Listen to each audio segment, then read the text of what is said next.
Jason Risley with the American Dream here, and I'm with my wife, Christy Risley, and we're going to be interviewing Rakesh and Ami Puvvada. They've been successful real estate investors over the last decade, and for the last decade, they've been learning a lot of different things that's worked and not worked in real estate investments, and we're going to take a boat ride with them and talk to them about what's worked and what hasn't worked. Let's go talk to Ami and Rakesh. Let's go.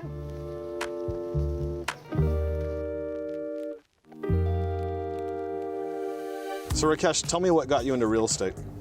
You know, it's about 10 years ago today that you helped us buy our first investment townhouse. And I think the main reason at that time was that we had our money in stocks, in 401ks, and mutual funds. We both are working professionals, but we wanted something more tangible. And real estate, you can see, you can feel, it's there. And in markets like Orange County and LA, the asset value is pretty tight, right? It'll stay forever. If anything, it'll only appreciate.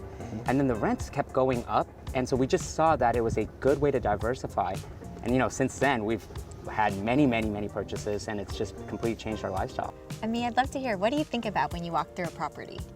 Christy, that's a great question. You know, when I walk through our projects, the first thing that I think about is, can my family live here? And not really from a neighborhood standpoint, but more from the home and how my family can maximize the space. So for example, you know, I've walked in on projects where I see this big, huge grand island, and I was joking with my husband where I literally feel like I have to like scream across the counter in order to talk to him, or that I could literally play, you know, Frisbee with him. And while it looks beautiful and grand, it's not really feasible or functional on a day-to-day basis. So we think about, how can we create an island where it's still big enough where people can, you know, gather around, have meaningful conversations, pass food around, etc. I also know you've had a lot of great deals that have gone down. Tell me, do you have a favorite? Can you shed some light on that? Yeah. You know, I think about this. I was thinking about what Ami was saying about design, and it hit me that my favorite deal is not necessarily the one with the best metrics. Like, you know, of course this deal had a 60% return annualized, 90 days close of close. This is a deal that you were actually the buying agent and the listing agent on and helped us with. But the reason this was the favorite deal for me is that it proved our investment thesis.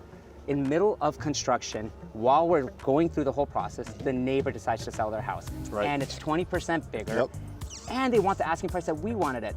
And so many buyers look at price per square foot. So that just mathematically puts our house at 20% lower than this one if you're just doing an apples to apples comparison. But we stuck to our plan, we stuck to the design principles, we stuck to the layout changes. We had a design principle and we had an idea. And what ended up happening, we sold our house faster than they did, over asking. They sold less than us and 30, 40 days after us.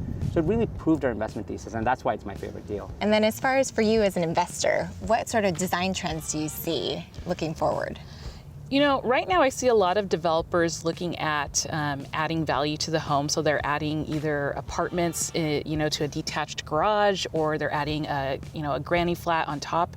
And what that does is, you know, as affordability is becoming an issue, year over year home prices are increasing. If you're a new homeowner, it gives you the ability to still be able to afford the home and rent out those units, which can help offset your mortgage. Absolutely. Rakesh, so what advice would you give to maybe a real estate investor that's maybe just starting? They're not at your spot now because you've obviously done it for a while. What advice would you provide? In our own neighborhood in Irvine, we live in a master plan community.